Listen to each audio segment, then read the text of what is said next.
Muito bem, eu queria convidar os irmãos a meditarmos na palavra de Deus no livro de 1 Tessalonicenses, capítulo 1. 1 Tessalonicenses, capítulo 1. Está aí no Novo Testamento, é a primeira carta do apóstolo Paulo aos Tessalonicenses, né? Ao povo ali da igreja na cidade de Tessalônica, né? Por isso esse nome, Tessalonicenses. 1 Tessalonicenses, capítulo 1, a partir do versículo 1. Esperar vocês abrirem aí, 1 Tessalonicenses, capítulo 1, a partir do versículo 1. Eu estou com a Bíblia na versão NVI, nova versão internacional. 1 Tessalonicenses, capítulo 1, a partir do versículo 1, a palavra do Senhor nos diz o seguinte: Paulo, Silvano e Timóteo, à igreja dos Tessalonicenses, em Deus Pai e no Senhor Jesus Cristo. A vocês, graça e paz da parte de Deus e de nosso Senhor Jesus Cristo. Sempre damos graças a Deus por todos vocês, mencionando-os em nossas orações. Lembramos continuamente, diante de nosso Deus e Pai, o que vocês têm demonstrado, o trabalho que resulta da fé, o esforço motivado pelo amor e a perseverança proveniente da esperança em nosso Senhor Jesus Cristo. Amém? Muito bem, meus irmãos, essa foi uma carta, dentre tantas que o apóstolo Paulo escreveu para as igrejas, e essa carta que ele escreve, como nós vimos o título, né? Nós estamos aqui na introdução da carta, né? No começo da carta, Paulo se apresenta, né? E aí era ele, Silvano e Timóteo, e endereçando essa carta à igreja dos Tessalonicenses. Só para os irmãos entenderem, vocês entenderem um pouco o contexto, Paulo havia plantado essa igreja, né? O apóstolo Paulo havia pregado o evangelho ali, essa comunidade de cristãos foi formada, né? Foi plantada, como a gente diz, foi iniciada essa igreja ali, mas depois Paulo não estava mais ali, passou pouco tempo ali em Tessalônica, e aí ele não podendo ir, ele vai ao longo da carta dizer que orava muito para que estivesse com aqueles irmãos, e aí queria estar novamente com eles pessoalmente, mas aí, impedido de ir, ele manda Timóteo, que era seu filho na fé, era seu discípulo, seu aluno, né, seu aprendiz, e Timóteo visita aqueles irmãos e traz para Paulo, né, ele leva para Paulo notícias de como aqueles irmãos estavam e dúvidas, questionamentos, coisas que eles precisavam ser orientados, e aí essa carta é resultado disso. Paulo está respondendo às notícias que Timóteo trouxe para ele, né, e dando resposta a algumas demandas, a alguns assuntos que eles precisavam ser ensinados, ser orientados. E aí, meus irmãos, Paulo então ele começa a carta, né, como eu disse, se identifica a saudação, né, graça e paz da parte de Deus e do nosso Senhor Jesus Cristo. E aí no versículo 2 ele vai então relatar que sempre dava graças a Deus pela vida daqueles irmãos, que mencionava eles em suas orações. E aí ele vai dizer no versículo 3: lembramos continuamente diante de nosso Deus e Pai o que vocês têm demonstrado. É sobre isso que eu quero refletir com os irmãos nessa noite. A igreja dos Tessalonicenses, aqueles irmãos, eles demonstravam, na vida deles estava presente essas três coisas que Paulo vai falar aqui. E eu diria que a gente pode ver, não sei se você se lembra, né, se já estudou isso na escola, né, a relação de causa e efeito, né? Então, aqui nós vamos ver claramente que Paulo fala algo parecido sobre isso, quando ele cita o que ele lembrava que era presente na vida daqueles irmãos. A primeira coisa que ele fala é o trabalho que resulta da fé. Depois ele vai dizer o amor, o esforço, aliás, todo o esforço que é motivado pelo amor, e a perseverança que é proveniente da esperança que eles tinham em nosso Senhor Jesus Cristo. É sobre essas três coisas que eu gostaria de falar com os irmãos nessa noite. A primeira coisa que o apóstolo Paulo destaca aí é o trabalho que resulta da fé. Ele está dizendo que lembrava que aqueles irmãos demonstravam, era claro, era evidente na vida deles um trabalho que era resultado da fé. E quando ele está falando da fé aqui, ele está falando da relação que aquele povo tinha com Deus, da vida com Deus, porque veja, o livro de Hebreus vai dizer que se alguém quer se aproximar de Deus, é preciso ter fé, é preciso crer que Deus existe, é preciso crer que Ele existe, que Ele recompensa aqueles que o buscam, aqueles que creem nele. Por isso, lá em Hebreus 11 diz, né, a fé é a certeza das coisas que se esperam, convicção de fatos que não vemos, e vai dizer também, sem fé é impossível agradar a Deus. Porque todo aquele que deseja se aproximar de Deus precisa crer que Ele existe e que é galardoador ou recompensador daqueles que o buscam. Então, o que Paulo está dizendo aqui é que aqueles irmãos, eles tinham um trabalho, eles trabalhavam, eles se esforçavam, eles se dedicavam, mas isso era resultado da fé, isso era resultado da decisão que eles tiveram de aceitar o Evangelho, aceitar a mensagem de Cristo. E essa nova relação com Deus que eles tinham por meio da fé, causou, teve como consequência, como efeito na vida deles, trabalho.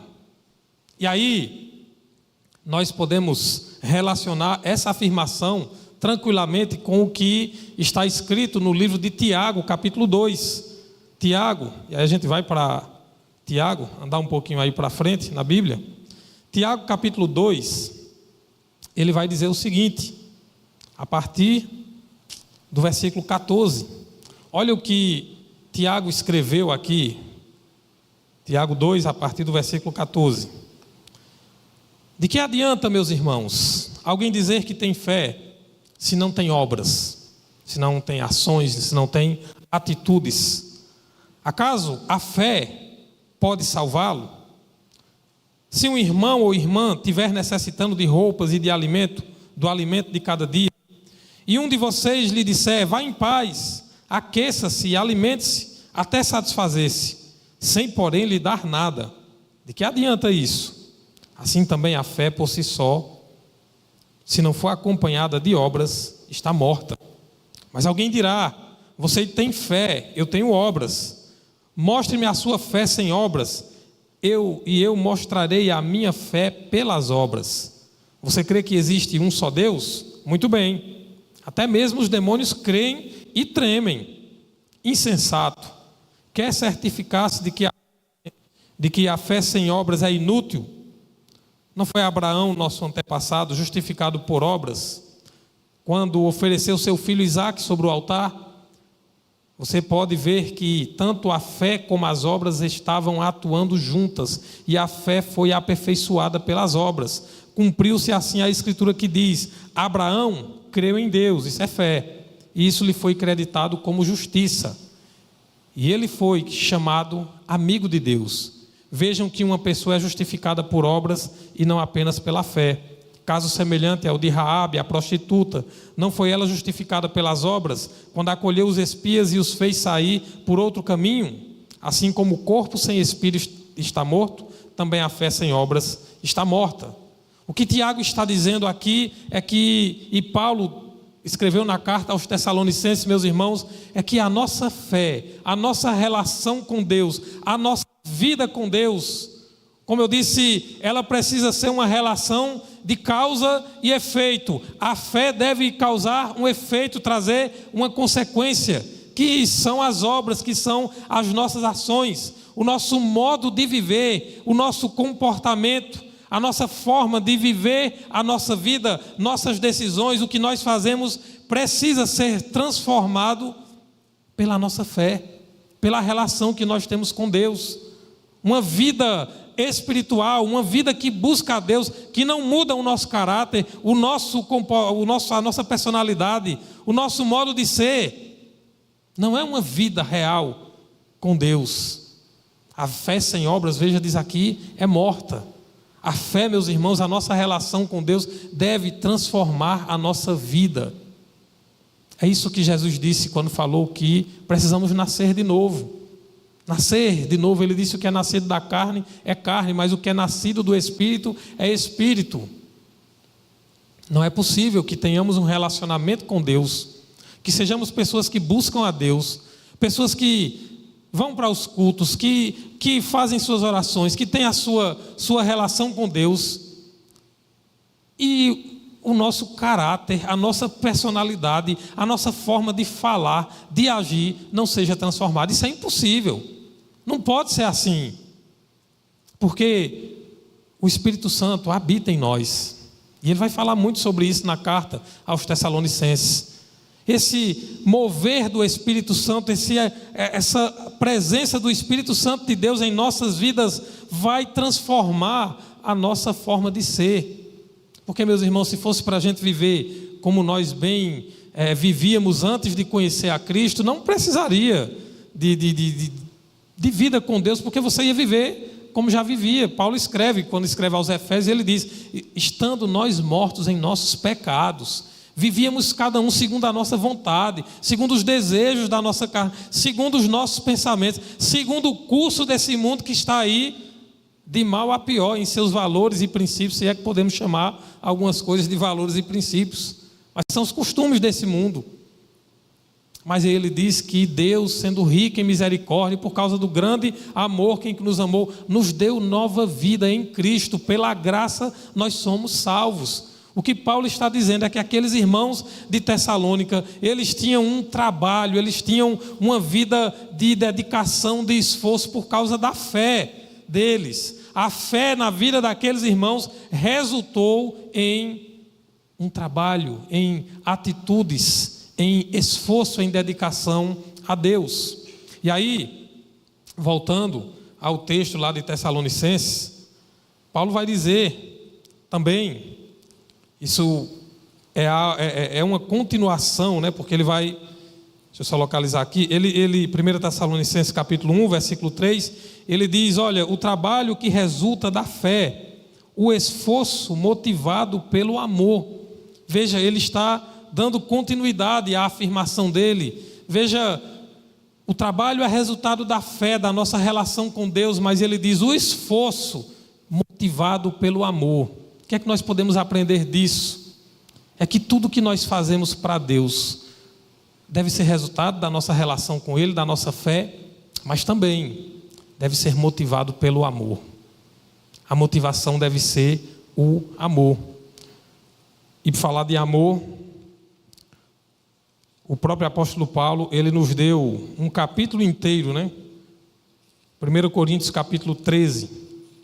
E ele estava falando justamente do trabalho dos irmãos, dos dons espirituais, de tanta agitação que tinha na igreja dos Coríntios, né? O pessoal ali, cada um com seus dons, e estavam tão ativos que estava dando era confusão ali. O pessoal, eu imagino aqueles irmãos ali elétricos, agitados. Aí Paulo vai ensinar o que são os dons, como é que o Espírito Santo faz, como eles deveriam exercitar os dons, como deveria ser o trabalho deles para Deus, o esforço deles. Mas no meio ele dedica um capítulo a dizer qual é o maior dos dons, qual deve ser a motivação para tudo que nós fazemos. É o amor. 1 Coríntios capítulo 13, ele vai falar, né? Ainda que eu fale as línguas dos homens e dos anjos, se não tiver amor, serei como o sino que ressoa ou como o prato que retine.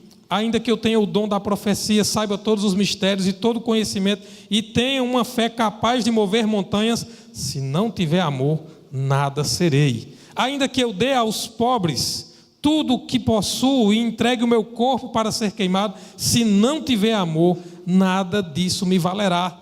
O que Paulo está dizendo aqui, a gente associando ao texto de Tessalonicenses, é que o que deve motivar as nossas obras, o nosso esforço, tudo que nós fazemos é o amor. Senão não adianta de nada. Você trabalha para Deus, você faz a obra de Deus, você participa da obra de Deus. O que deve lhe motivar é o amor. Você não deve fazer isso porque você está com medo de, por exemplo, ir para o inferno. Muita gente diz: eu vou trabalhar para Deus, eu vou para a igreja, eu vou servir a Deus, eu vou me dedicar, eu vou pedir aos irmãos para participar de algum ministério, eu vou participar ali porque eu não quero ir para o inferno. Não deve ser essa a sua motivação. Não deve ser essa a sua motivação. Primeiro, que as obras não salvam. Você pode fazer um monte de coisa. Você pode ser uma pessoa religiosa que faz caridade, faz boas obras a vida inteira, isso não lhe garante salvação. Porque a palavra de Deus em Efésios capítulo 2, do versículo 8 ao versículo 10, 11, o apóstolo Paulo vai dizer que é pela graça de Deus que nós somos salvos mediante a fé. A confiança plena em Jesus Cristo como Senhor e Salvador. E aí ele vai dizer, não é de obras para que ninguém se glorie. E vai dizer mais, nós somos criados em Cristo, nós somos feitos novas criaturas em Cristo, recebemos uma nova vida com Deus. Ele diz, feituras, novas criaturas em Cristo para as boas obras. Entenda uma coisa, não é, a gente pensa assim muitas vezes, eu vou fazer boas obras para ser salvo. A ordem não é essa, o que a Bíblia ensina é, você foi salvo para fazer boas obras. Por causa da salvação que você recebe pela fé em Cristo, por causa da salvação que você não merece, que nenhum de nós merece, mas quando nós colocamos a nossa fé em Jesus Cristo como nosso único Senhor e Salvador, somos perdoados dos nossos pecados, passamos então a ter um relacionamento com Deus. Isso é conversão, isso é salvação. Por causa disso, agora nós vamos fazer as obras, fazer as boas obras. Mas não é como a gente diz, não é eu sou salvo pelas obras, não, eu sou salvo para fazer as obras. Essa é a lógica. E aí nós devemos fazer todo o nosso esforço, como Paulo diz, deve ser motivado pelo amor. Por isso que João vai dizer assim, o verdadeiro amor lança fora o medo. Por isso, não sirva a Deus porque você está com medo de ir para o inferno. Não sirva por medo, não é assim. Não tenha medo, se você crê em Jesus Cristo como seu Senhor e Salvador, você está salvo, a Bíblia garante isso. Então não se preocupe que o inferno não é mais problema na sua vida. Se preocupe em se relacionar com Deus na esfera do amor, né? Na via, no caminho do amor. Porque você só é salvo, você só tem o perdão dos seus pecados, só tem esperança por causa do amor de Deus. E aí, o que deve motivar a sua vida com Deus, o seu trabalhar para Deus, o seu esforço é o amor. Mas não podemos esquecer que servir a Deus, quando a gente fala de servir a Deus, nós não estamos falando de algo distante, de apenas eu vou adorar a Deus, eu vou vir para os cultos e vou louvar a Deus e vou ouvir a palavra e está bom, tudo ok. Servir a Deus é muito mais. Lembre do texto que nós acabamos de ler de Tiago aqui. O que é a fé que produz, quais são as obras que andam junto com a fé, que operam junto com a fé? Ele dá o exemplo lá. Alguém está necessitado, alguém está passando fome, alguém precisa de roupa, de alimento, de necessidades básicas, e aí você diz, olha, Deus te abençoe e tal, e não deu nada para comer, não deu nada para a pessoa vestir. Ele disse, você não fez nada, está errado. O próprio Tiago vai dizer, se você sabe fazer o bem e não faz, comete pecado. É o que a gente chama o pecado da omissão. Não fazer o bem também é pecado, né? Às vezes a gente diz, mas eu nunca fiz o mal a ninguém. Mas se também não fez o bem, pecou do mesmo jeito. Então a fé, o amor, o servir a Deus se manifesta no serviço ao outro. Eu sempre gosto de citar aquele texto de Mateus 25, a partir do 31, quando Jesus vai falar o dia do grande juízo, quando ele virá, e aí ele vai dizer, né? O rei dirá, ele mesmo, Jesus, ele diz, que dirá aos que estiverem à sua direita, venham benditos de meu Pai, entrem, possuam por herança o reino que está preparado para vocês desde a fundação do mundo, porque eu tive fome e vocês me deram de comer, eu tive sede e me deram de beber, eu estive preso, estive doente, enfermo e vocês foram me visitar, eu estive nu e me deram de vestir. E aí o texto diz que eles vão dizer, mas Senhor, quando foi que nós te vimos dessa forma, nessa situação, ou nessas situações? Ele vai dizer, todas as vezes que vocês fizeram a um desses pequeninos, a mim vocês fizeram. Você só serve a Deus se você servir aos outros. João vai dizer que, como é que você diz que ama a Deus a quem você não vê, e você aborrece a seu irmão que está na sua frente, aqui de carne e osso, você pode ver, pode tocar, e aí você vive brigando com seus irmãos, com os seus semelhantes, você vive numa constante briga com as pessoas, vive maltratando pessoas. Que amor a Deus é esse que não lhe transforma, que não muda você, para você entender que você não foi chamado, a sua fé com Deus, a sua vida com Deus, é para que você aprenda a amar as pessoas, a tratar as pessoas como Jesus ensinou que deve ser, como você é tratado por Deus. Como é que nós somos tratados por Deus? Somos amados, somos perdoados, Ele nos compreende, Ele não desiste de nós, Ele se compadece de nós, e aí é isso que Jesus vai ensinar o tempo todo. Como é que está lá em Mateus capítulo 6, no texto que a gente chama de oração do Pai Nosso? É um modelo, né, de oração ali. Como é que Jesus vai dizer no final? Pai, perdoa-nos as nossas ofensas, assim como nós perdoamos quem nos tem ofendido. E no final, depois que acaba a oração, ele ainda vai dizer: se vocês perdoarem, vocês também vão ser perdoados. Agora, se vocês não perdoarem, vocês também não vão ser perdoados. Então, veja, servir a Deus, essa nossa vida de fé, ela deve nos transformar de fato a sermos motivados pelo amor. Quer ver um exemplo de como isso é algo forte, é algo importante? Eu falei aqui do texto, né, de 1 Coríntios, mas eu não li, eu vou ler agora com vocês. O versículo 4, ele vai dizer o que é o amor. Ele vai dizer como é esse amor que ele está falando aqui. Porque hoje a gente tem um negócio, cada um tem sua verdade. Aí eu digo, amor para mim é isso. Aí você diz, amor para mim é aquilo. E aí cada um tem sua forma de amar.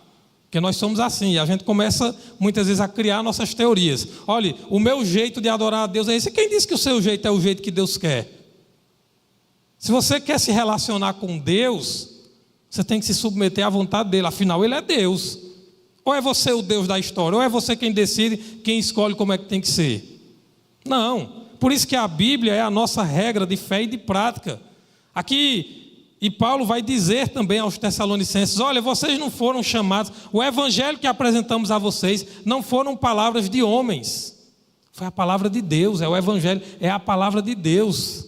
Então veja, olha aqui o que é o amor. 1 Coríntios 13, versículo 4, ele começa a descrever como deve ser esse amor que motiva, que deve motivar as nossas ações. Olha, o amor é paciente, o amor é bondoso, não inveja, não se vangloria, não se orgulha. Só aí já dava para a gente pedir perdão por um bocado de coisa, por um monte de comportamento que a gente tem, por um monte de como é que a gente diz, um monte de pantinho que a gente tem, né? Mas eu não tenho paciência. Pois tenha, porque amor é ser paciente. Mas eu não tenho, aprenda a ter. Você nasceu sabendo andar? Não, não aprendeu a andar? Você nasceu sabendo comer? Não, mas aprendeu a comer, aprendeu a falar, aprendeu a trabalhar. Não aprendeu? Aprendeu. Então, o amor é paciente, é bondoso, não inveja, não se vangloria, não se orgulha, não maltrata, olha aí, não procura seus interesses, não se ira facilmente, não guarda rancor. Esse é o amor que Deus está nos ensinando na sua palavra, que deve motivar as nossas atitudes, as nossas ações.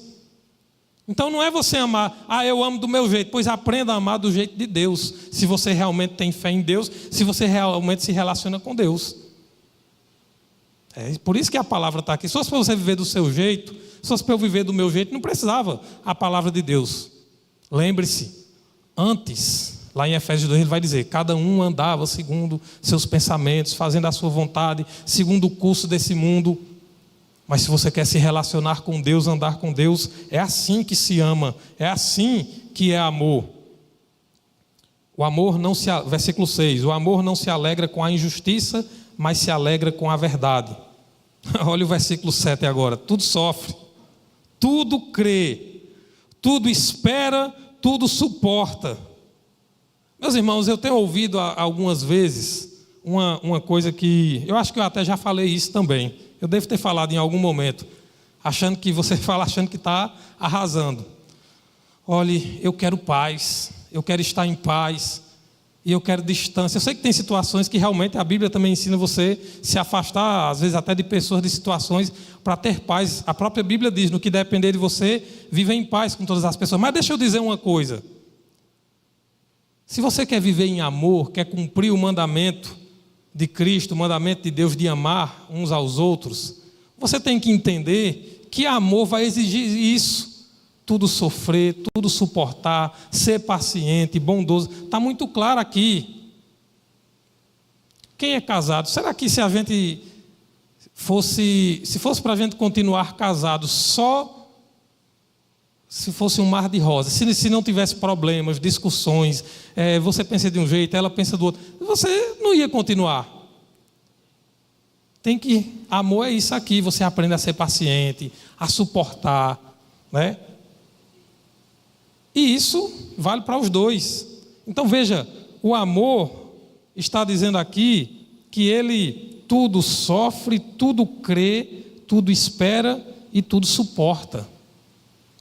Então nós precisamos muitas vezes suportar aquela pessoa que é complicada, aquela pessoa que às vezes é chata, que gosta do moído, claro que a gente vai falar a verdade, mas em amor. Mas muitas vezes a gente vai ter que aprender a suportar. Eu falei hoje pela manhã, né? Tem horas que a gente tem que se ajeitar, se organizar entre nós, porque senão não tem convivência. Mas amor é isso. E ele diz que o esforço daqueles irmãos era motivado pelo amor. Tudo que você vai fazer tem que ser motivado por amor. Não é por medo, mas também não deve ser para se orgulhar. Está dizendo aqui que o amor não se vangloria, não se orgulha. Não faça as coisas para se aparecer, porque eu gosto de ser elogiado e tudo. Não, isso aí não é assim. Faça por amor a Deus e por amor aos seus irmãos, por amor às pessoas com quem você convive. É isso que a palavra de Deus está nos ensinando. E aí tem uma terceira coisa, né? Voltando ao texto lá de Tessalonicenses. Na continuação, deixa eu só localizar aqui de novo. Ele disse, né? 1 Tessalonicenses 1, versículo 3. Lembramos continuamente diante de nosso Deus e Pai o que vocês têm demonstrado. O trabalho que resulta da fé, o esforço motivado pelo amor e a perseverança proveniente da esperança em nosso Senhor Jesus Cristo. Perseverança que vem de onde? Da esperança em nosso Senhor Jesus Cristo. Um dos temas da carta de Paulo aos Tessalonicenses, uma das demandas que Timóteo levou para Paulo, para que ele orientasse, aconselhasse aqueles irmãos, era sobre a esperança em Cristo. E aqui ele está falando da volta de Cristo. Porque muitas pessoas da igreja em Tessalônica, eles tinham perdido familiares, pessoas tinham morrido. E aí eles estavam, muitos deles angustiados, sem saber direito o que seria daquelas pessoas que morreram. E Paulo vai ensinar, olha, tenham calma, porque aqueles que morreram, está no capítulo 4 da carta aqui aos Tessalonicenses, ele vai dizer, os que dormiram, é uma expressão que ele fala, os que morreram com sua fé em Cristo, ele vai dizer que eles seriam ressuscitados quando Jesus voltasse. E aí Paulo vai consolar aqueles irmãos, e ele vai dizer, consolem uns aos outros com essas palavras, né? Deixa eu só abrir aqui no capítulo 4, só para vocês verem. A partir do versículo 13, 1 Tessalonicenses 4, 13, ele vai dizer, irmãos, não queremos que vocês sejam ignorantes quanto aos que dormem, aos que morreram, para que não se entristeçam como os outros que não têm esperança. Se cremos que Jesus morreu e ressurgiu, cremos também que Deus trará, mediante Jesus e com ele, aqueles que nele dormiram. Dizemos a vocês, pela palavra do Senhor, que nós, os que estivermos vivos, os que ficarmos até a vinda do Senhor, certamente não precederemos os que dormem, né? Não vamos vir primeiro do que eles, né? Se adiantar a eles. Versículo 16, pois dada a ordem, com a voz do arcanjo e o ressoar da trombeta de Deus, o próprio Senhor descerá dos céus e os mortos em Cristo ressuscitarão primeiro. Depois nós, os que estivermos vivos, seremos arrebatados com eles nas nuvens, para o encontro com o Senhor nos ares, e assim estaremos com o Senhor para sempre. Consolem-se uns aos outros com essas palavras. Então Paulo fala sobre isso, e aqui ele está dizendo que aqueles irmãos, eles perseveravam, eram irmãos que não desistiam, mas permaneciam, insistiam e permaneciam na nossa fé, na fé deles em Cristo. E aí ele está dizendo que aquela perseverança, ela vinha de onde? Da esperança que eles tinham em Jesus Cristo. E aí, meus irmãos, ele está falando sobre a volta de Cristo, sobre a esperança na eternidade, a esperança de vida eterna com Deus. O sofrimento que aqueles irmãos estavam passando e que ainda iriam passar ao longo da sua vida, eles precisavam continuar perseverando.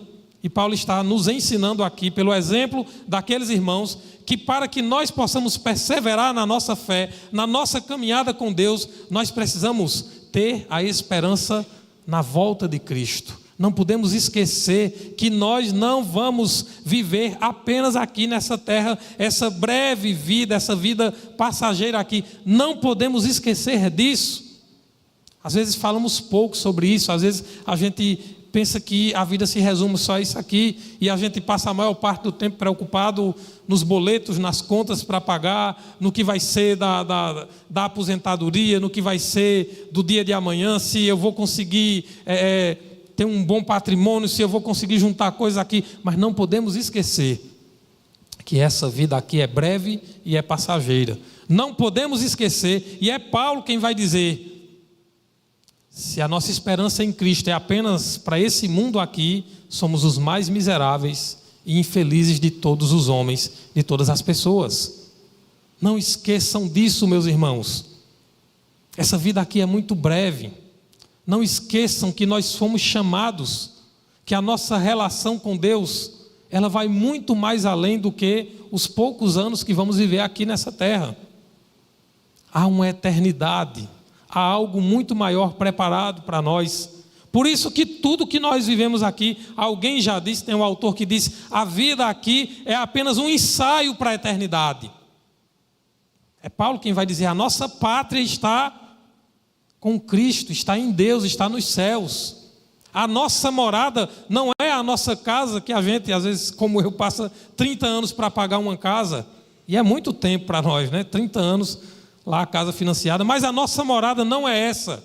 A nossa morada não é esse corpo aqui que vai envelhecer e um dia vai voltar ao pó da terra. A nossa morada está com Cristo. Ele disse aos discípulos em João capítulo 14, não se turbe o vosso coração, não se preocupem, na casa do Pai há muitas moradas e eu vou preparar um lugar para vocês.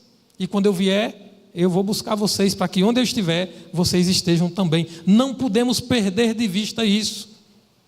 Há uma eternidade para viver com Deus. Mas essa vida aqui é um ensaio para estarmos lá com Ele. Por isso ele está dizendo que aqueles irmãos aprenderam a perseverar na fé, a suportar as perseguições, as tribulações. Por quê? Porque a esperança deles estava na volta de Jesus Cristo. Mas eu quero fazer outra aplicação a essa questão da esperança também.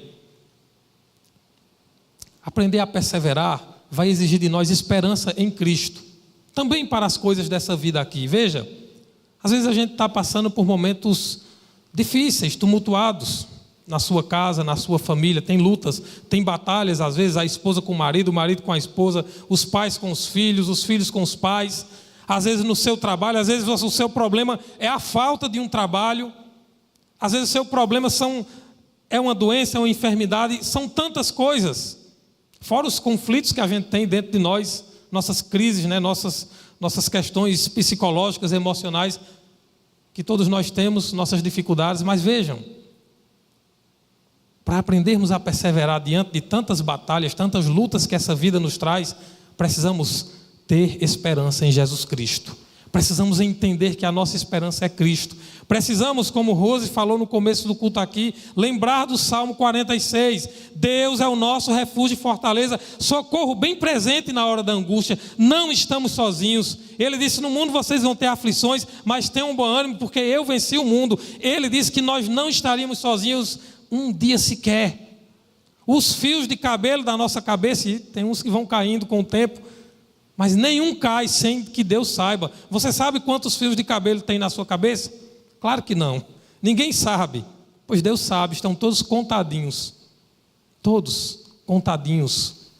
Jesus disse, olha, não andeis ansiosos de coisa alguma, porque Deus, o vosso Pai, Ele sabe tudo o que vocês precisam antes mesmo de vocês pedirem. Ele já sabe o que nós precisamos. Então, a nossa esperança em Cristo deve nos nos motivar, nos levar a sermos perseverantes, a não desistir dos nossos filhos, a não desistir, você que tem algum problema no seu relacionamento com o seu marido ou com a sua esposa, não desista, persevere, porque se a sua esperança está em Cristo, Ele pode mudar qualquer situação, Ele pode transformar qualquer coração, Ele pode mudar qualquer que seja o diagnóstico, Ele pode transformar qualquer situação, se estiver no propósito dEle, na vontade dEle, Ele pode fazer. Se Ele não fizer, a eternidade é bem ali e está reservada para nós. Mas se Ele quiser fazer, Ele fará e nós podemos descansar nele.